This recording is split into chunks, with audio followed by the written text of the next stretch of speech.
até que ele venha. Essa expressão nós encontramos quando o apóstolo Paulo, inspirado pelo Espírito Santo, orienta a igreja na celebração da ceia do Senhor. E que Jesus mesmo disse que, através da ceia, nós anunciamos a morte do Senhor Jesus até que ele venha. Porque só na volta dele que ele vai estar. Ele não celebraria mais a ceia.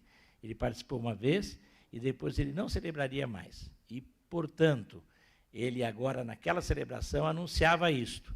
E cada vez que celebramos a ceia, anunciamos a volta do Senhor.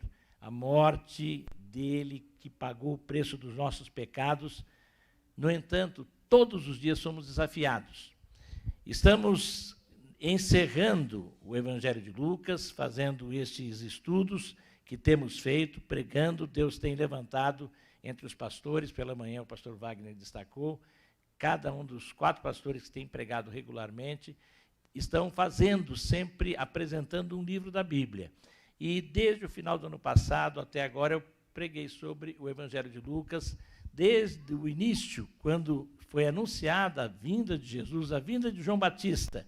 E Lucas capítulo 1, versículo 5, o início deste livro, quando começa, e é interessante que ele fala do templo, e estava ali o sacerdote Zacarias no templo, quando o anjo lhe aparece. Não vamos ler o texto, apenas referência, depois você pode procurar em casa, Lucas 1, 5, então ele fala do Zacarias no templo. E é interessante que vamos depois ver, ainda refletindo sobre a palavra do Senhor, que o Evangelho de Lucas também termina no templo, também termina com o momento de adoração.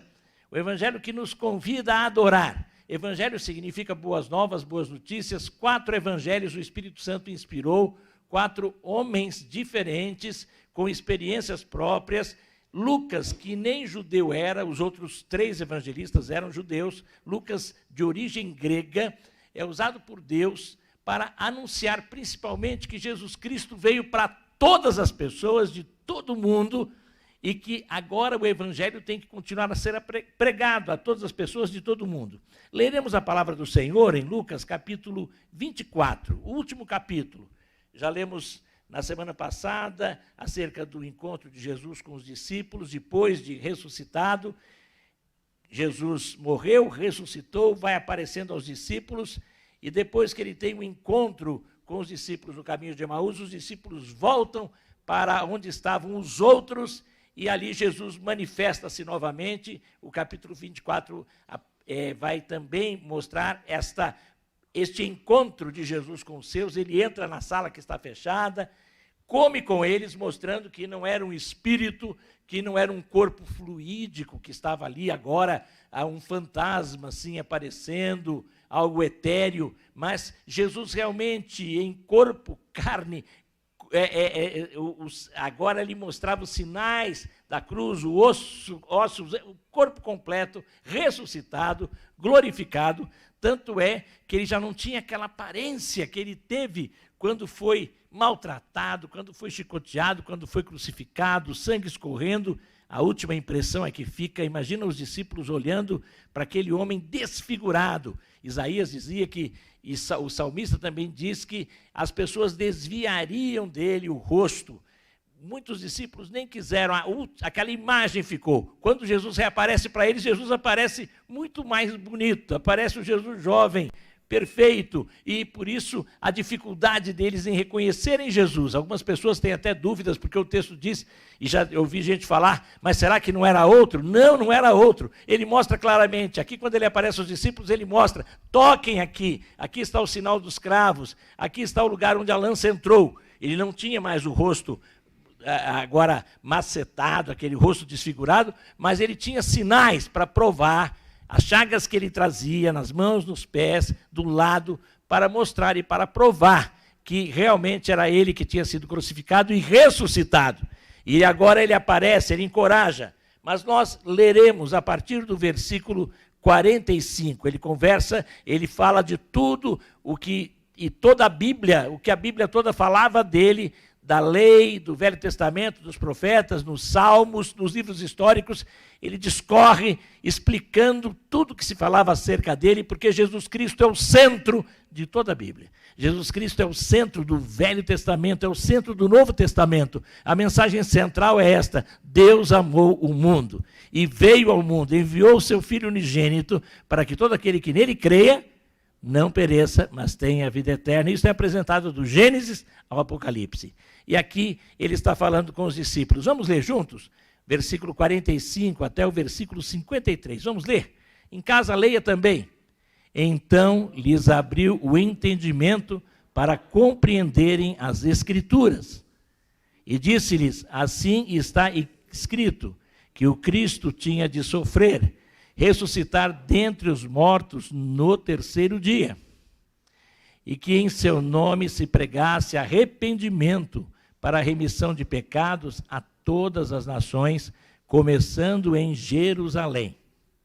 Vocês são testemunhas destas coisas. Eis que envio sobre vocês a promessa de meu Pai. Permaneçam na cidade, até que vocês sejam revestidos do poder que vem do alto. Então, Jesus os levou para fora, até Betânia, e erguendo as mãos, os abençoou. Aconteceu que, enquanto os abençoava, ia se retirando deles, sendo elevado para o céu. E então eles, adorando, voltaram para Jerusalém, cheios de alegria. E está sempre no templo, louvando a Deus. Obrigado por tua palavra, viva e eficaz. Completa, Senhor, pelo poder do teu Espírito, e dá-nos por este mesmo Espírito forças para aplicá-la. Em nome de Jesus Cristo. Amém. Viu o último versículo? Eles estavam sempre no templo louvando a Deus. Lembram? No versículo 5, no primeiro capítulo, fala do templo. E o Evangelho de Lucas começa com um culto e termina com o culto. Agora o povo no templo. Lá no templo, o sacerdote, indo levar o pecado do povo, e recebe a revelação de Deus, de que dele viria o profeta João Batista, que anunciaria o Messias. Agora o Messias veio. Agora o povo vai ao templo. Não é mais necessário o sacerdote. Jesus é o sumo sacerdote. E nós podemos, lavados, redimidos pelo sangue de Jesus, irmos diretamente a Deus. Você pode, eu posso, todos podemos. Somos, de certa forma, sacerdotes todos nós. Temos acesso direto ao Pai. Ninguém precisa estar entre nós e o Pai. O que está é o sumo sacerdote, o próprio Jesus Cristo. Até que ele venha. O que Jesus começa no versículo 45? Então lhes abriu o entendimento para compreenderem as Escrituras. Até que ele venha, eu e você temos que ler e estudar a palavra de Deus pela luz e pedindo a luz do Espírito Santo que nos ilumine. E este Espírito Santo que está presente na vida de quem tem Jesus. Você tem que ler a palavra de Deus orando, pedindo que ela lhe fale cada vez que você a abra e lhe diga o que Jesus quer de você, até que ele venha todos os dias ler e meditar. Não uma leitura mecânica, podemos fazer a leitura do ano todo, mas quando fizermos a leitura, eu gosto de fazer a minha leitura e vou grifando os textos que mais me chamam a atenção. E depois, em alguns, eu vou refletindo e meditando neles. E temos que estar fazendo isto. Uma vez uma irmã falou: pastor, eu não preciso mais ir à EBD, a Escola Bíblica Dominical, porque eu leio aquelas revistinhas desde pequena. E eu já li tudo. Eu já estudei, eu já tenho 50 anos de crente. Então eu já estudei tudo. Eu falei: mas a irmã conhece a Bíblia toda? Não, as revistas. Mas eu fiz umas perguntas para ela, nem a revista do último trimestre ela sabia. Mas tem gente que acha: eu já li a Bíblia bastante. Você nunca leu o suficiente. E quando você a lê, ouvindo Jesus, você vai falar, como eu vi alguns irmãos, inclusive do meu avô, que quando me falou isso, era a 50ª vez que ele lia. E quando eu cheguei numa visita que fiz, já morava no Rio de Janeiro fazendo seminário, Eu cheguei num dia, no final da tarde, ele estava ali, quando ele soube que eu estava, ele chegou correndo com a Bíblia aberta e falou, olha só o que eu vi aqui, neto. Neto e neto. Eu era o neto dele, o neto. Sempre fui o neto lá em casa. Olha só o que eu vi aqui. Eu li a Bíblia tantas vezes. E como Deus fala, cada vez que eu leio. Meu avô já com 82 anos, lendo a Bíblia pela 50ª vez, aprendendo coisas novas. Até que ele venha. Você tem que todos os dias meditar na palavra de Deus para ser cheio da alegria do Senhor e entender a vontade de Deus. Porque enquanto você está aqui e não foi a Ele ou Ele não veio, você tem que fazer a vontade dEle e é só pela palavra que você vai entendê-la. E nós temos que ver que só o Espírito Santo pode nos abrir o entendimento. Por isso que há pessoas que leem a Bíblia para falar mal da Bíblia, porque elas não são iluminadas pelo Espírito Santo. Eu conheci uma pessoa assim, que conhecia a Bíblia para falar mal da Bíblia. O diabo também usou a Bíblia para tentar Jesus. Quando o diabo apresenta as tentações, nós sempre falamos que nas tentações Jesus responde com a palavra. Mas o diabo usou a palavra de forma deturpada, fora do contexto. E desta maneira, muita gente está fazendo. Quem busca a Bíblia só para fazer outras coisas, ou talvez por adivinhação, tem gente que usa a Bíblia até para adivinhar coisas, esta pessoa nunca vai ser iluminada pelo Espírito Santo, não vai entender o verdadeiro sentido, não vai crescer espiritualmente. Você tem que ler, meditar, iluminado pelo Espírito Santo de Deus. Só Ele pode fazer você compreender. E isso todos os dias, até que Ele venha. Ler a Bíblia sempre, todos os dias meditando, até que Ele venha.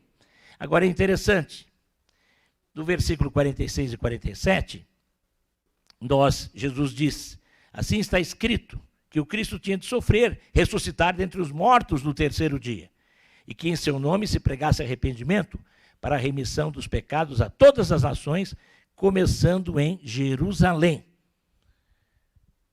Até que Ele venha, temos que pregar o Evangelho de Jesus, que salva todo aquele que se arrepende por ter os seus pecados perdoados.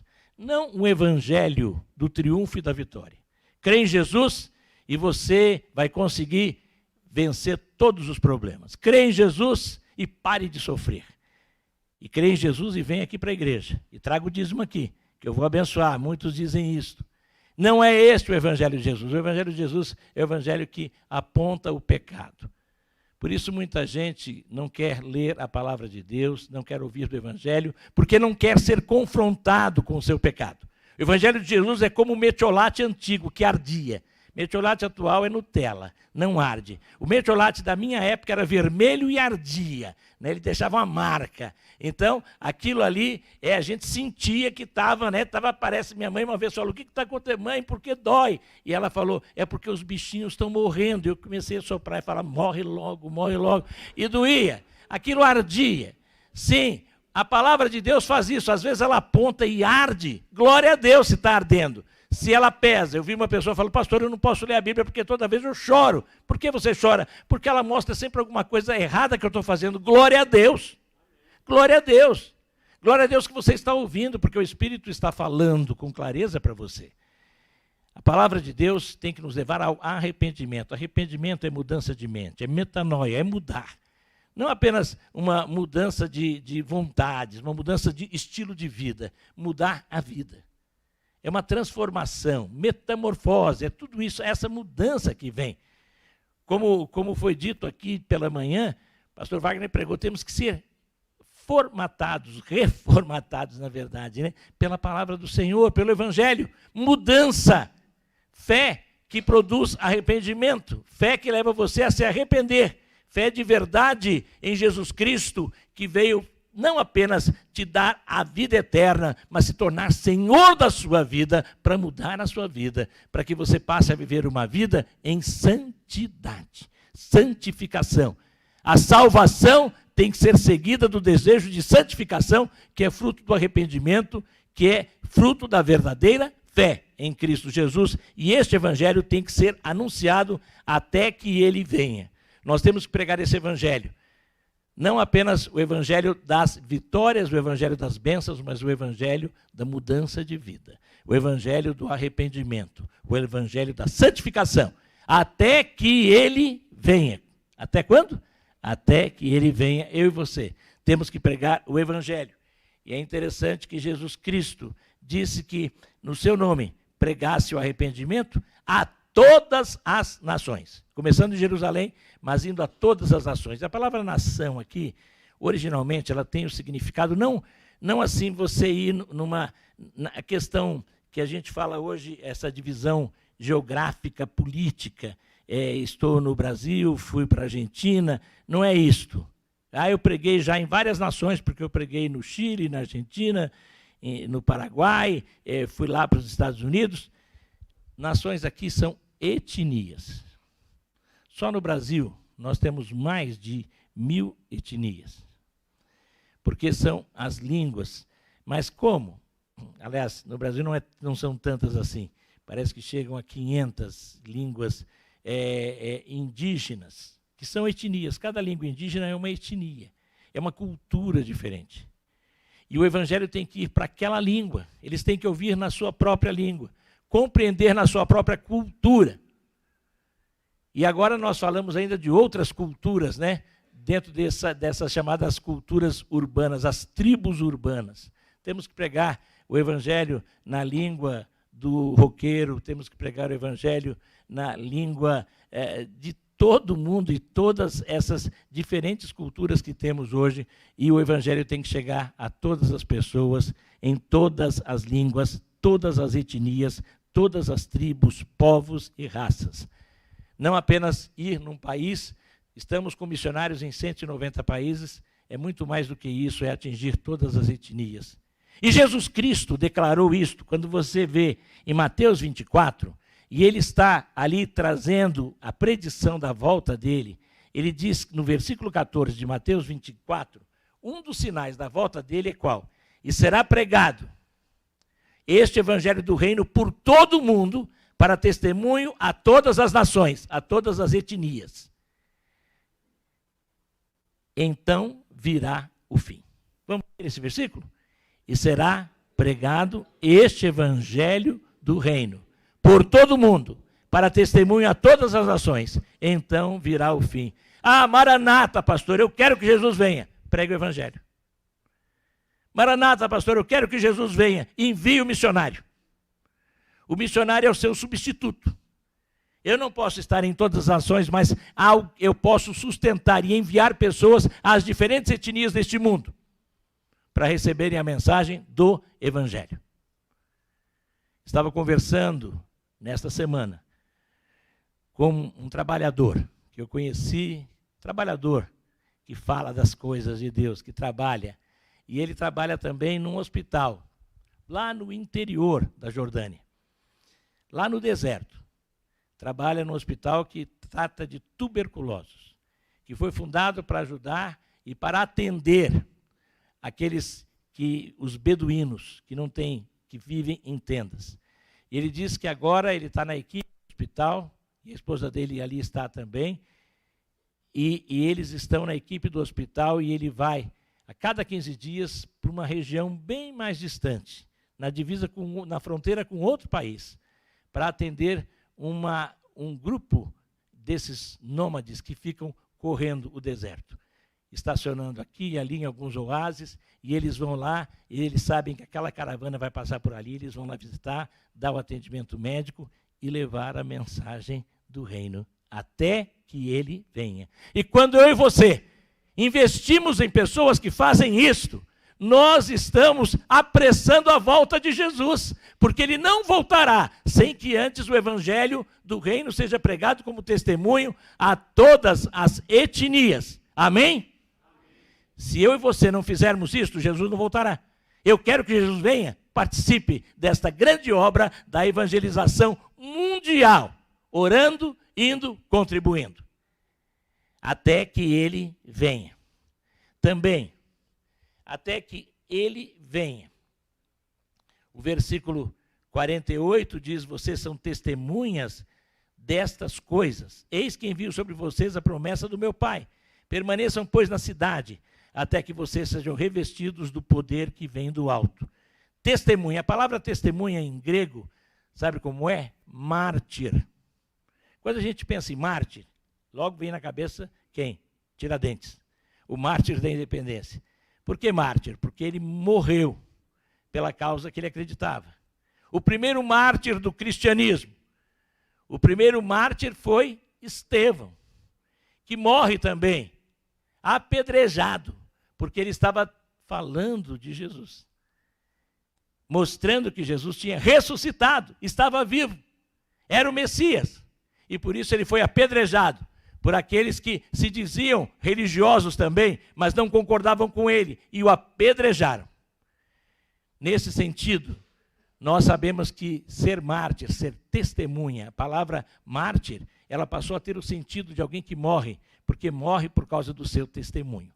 Alguém que fala daquilo que tem experimentado, visto e ouvido, e se for o caso, paga com a própria vida isto. Esta é a grande prova de que Jesus Cristo foi ressuscitado. Os mártires dos 3 primeiros séculos foram a grande prova de que Jesus Cristo, principalmente os mártires do primeiro século, dos 12 discípulos de Jesus, dos 12, até Judas teve morte violenta por outro motivo, mas depois a gente pensa lá na entrada de 2 outros, e eu acredito mais em Paulo como sendo o substituto, mas todos eles, menos João o evangelista, tiveram morte violenta.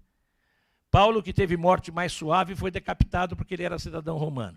Pedro, conforme a tradição, e há muitas razões, porque vários escritores falam sobre esse tipo de morte de Pedro, é crucificado de cabeça para baixo. Outros foram arrastados. Teve um deles que um cavalo foi levado, bateram no cavalo, amarraram as mãos deles atrás, no rabo de 2 cavalos. E os pés amarrados. E um cavalo fustigava o cavalo para ele correr para a direita, o outro correr para a esquerda. Este homem foi despedaçado.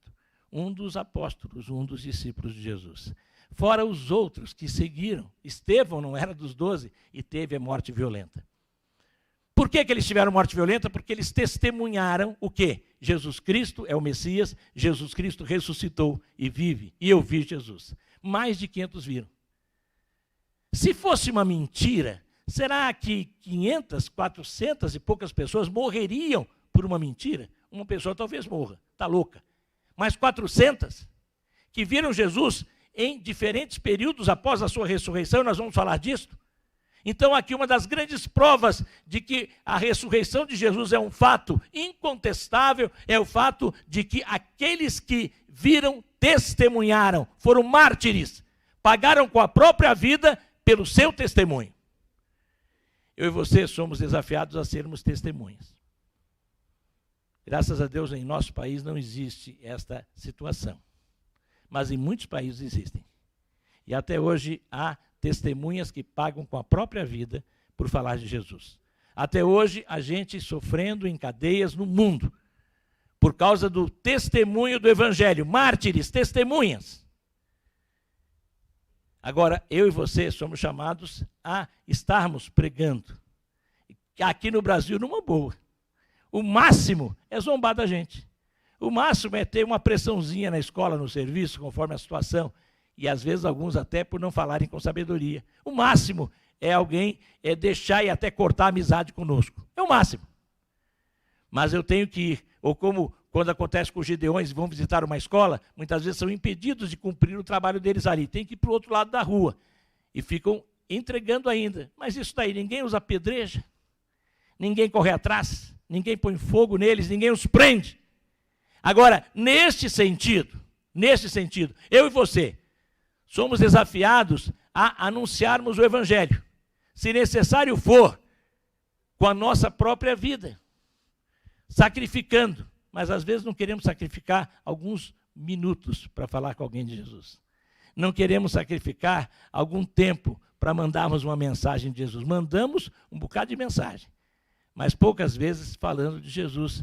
Isto é uma desonra a todos aqueles que com o seu sangue regaram no passado a pregação e o testemunho do Evangelho. Eu e você somos desafiados a testemunharmos dessa maneira. Sacrificando um pouco do nosso tempo, sacrificando um pouco do nosso lazer, para estarmos anunciando o Evangelho de Jesus. Testemunha. Uma vez, logo depois, os dois apóstolos, João e Pedro, são proibidos de falar, mas eles falam, não podemos deixar de falar daquilo que temos visto e ouvido. Para você falar de Jesus, você não precisa fazer nenhum curso teológico. Para você falar de Jesus, você tem que simplesmente falar da palavra que você lê e da palavra que você vive. Você tem que falar daquilo que você tem visto ou ouvido, que é resultado do estudo e da meditação na palavra de Deus, das experiências que você tem com Deus. Fala da sua transformação, fala dos milagres que Jesus tem feito, fala das bênçãos que Ele tem lhe dado. Isso é testemunho. E nós, eu e você, somos desafiados a sermos testemunhas dEle, testemunhas de tudo que nós temos visto e ouvido. Até quando? Até que Ele venha. Até que Ele venha. Até que Ele venha. Nós temos que, o que nós vimos ainda, e quando é interessante, quando a gente vê aqui, Jesus Cristo acaba de falar todas essas coisas, e Ele diz que estava dando a eles o poder. E por isso Ele diz no 49, envio sobre vocês a promessa do meu Pai. Permaneçam, pois, na cidade até que vocês sejam revestidos do poder que vem do alto. Quando aconteceu isso? 10 dias depois, após a ascensão de Jesus, Jesus ficou 40 dias. 10 dias depois, no dia que celebrava uma outra festa tão importante quanto a Páscoa, a festa do Pentecostes, 50 dias após a Páscoa, o Espírito Santo foi derramado sobre todos os que criam em Jesus. Este Espírito Santo foi derramado sobre mim e sobre você. Eu e você já fomos revestidos do alto, amém? Eu e você somos batizados no Espírito Santo, amém? Eu e você fomos selados com o Espírito Santo da promessa, amém? Isso a Bíblia diz. Então eu e você temos poder suficiente para falar de Jesus até quando? Até que Ele venha. Temos que usar deste poder. Não podemos esconder este poder. Não podemos apagar este poder. Para isto, juntos, orando. E por isso, Ele diz, vocês têm que estar. Tem que estar. Até que Ele venha, eu tenho que aguardar com paciência. Lucas termina aqui e dá a impressão, no versículo 50. Então Jesus os levou para fora até Betânia e erguendo as mãos os abençoou. E o 51, aconteceu que enquanto os abençoava, ia se retirando, sendo elevado para o céu.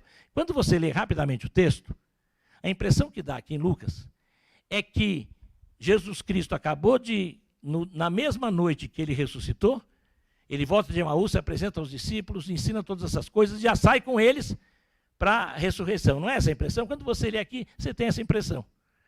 Mas Lucas fez questão de esclarecer isso, o próprio Lucas. Alguém tem dito, porque quando você abre Atos, que é o outro livro que Deus inspirou Lucas a escrever, Atos dos Apóstolos, vamos lá para Atos, no capítulo 1, dá para colocar aí, Roberto, ou irmão Ricardo, Atos no capítulo 1, nós vamos ver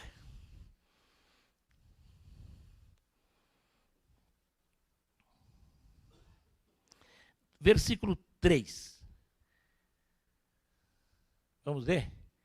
Todos juntos? Depois de ter padecido, Jesus se apresentou vivo a seus apóstolos com muitas provas incontestáveis, aparecendo-lhes durante 40 dias e falando das coisas relacionadas com o reino de Deus.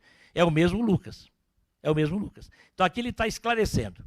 Aí há duas ideias interessantes. Por que que Lucas, lá no evangelho dele, resume? Lucas escreve o evangelho, e depois ele escreve Atos também, para um amigo dele que provavelmente ajudou a bancar os escritos. Naquela época era muito caro adquirir tinta e o pergaminho, o papiros. Era caro, era material muito caro.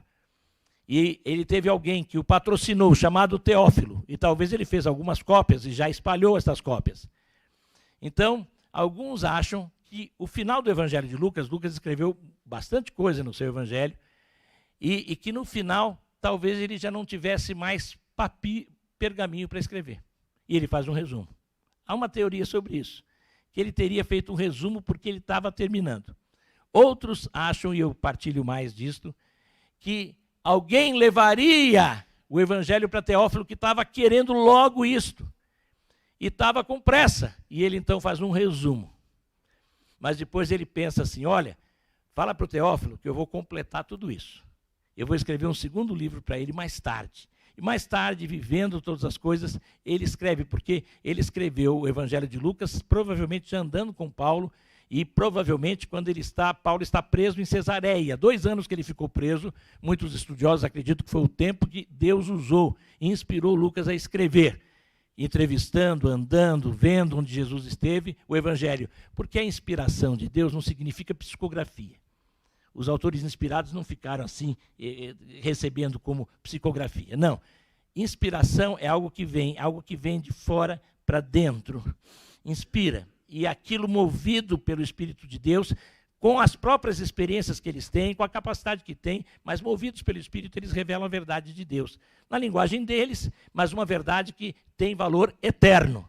Atingiu inicialmente uma comunidade, mas é para todos e até nós.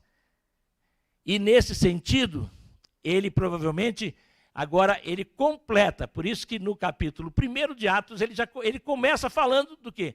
Do que ele não tinha falado. Deu a impressão que foi rapidinho, né, que Jesus falou e subiu. E aqui não, ele fala, ó, durante 40 dias. Ele traz esse esclarecimento.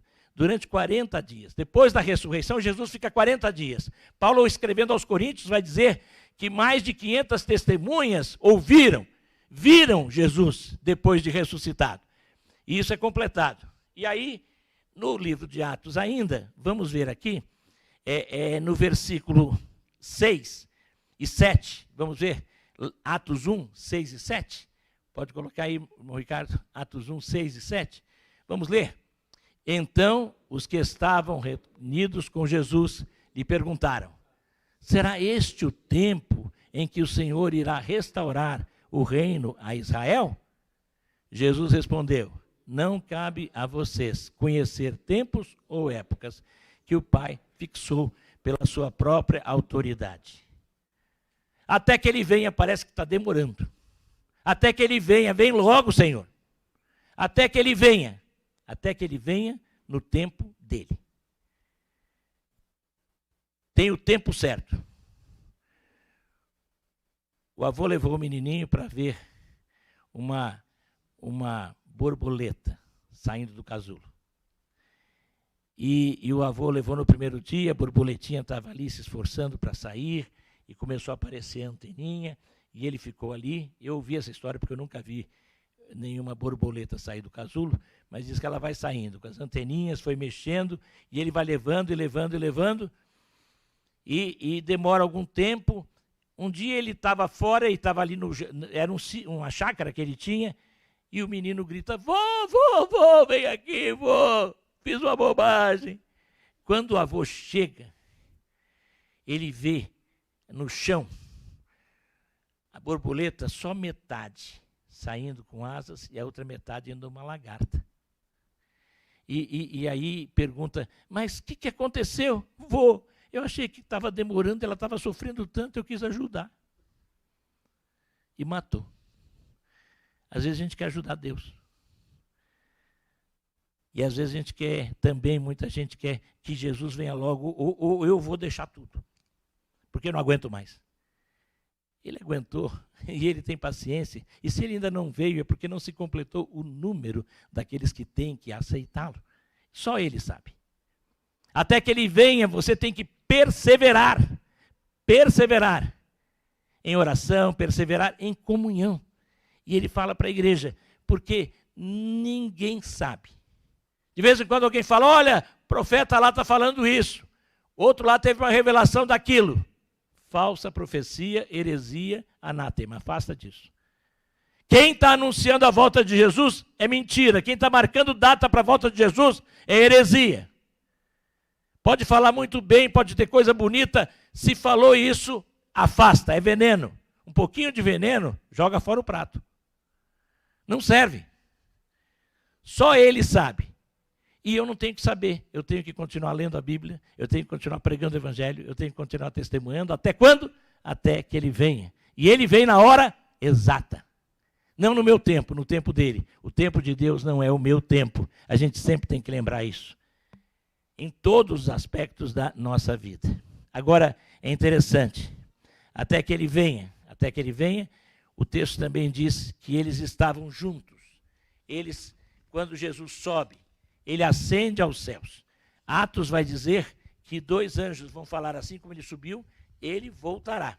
Mas quando ele sobe aos céus, imediatamente, quando ele os viu, e Jesus dá todas as ordenanças, ele os abençoa, e vai abençoando e subindo, coisa maravilhosa. Essa visão é esplendorosa. Maior ainda será a vinda dele.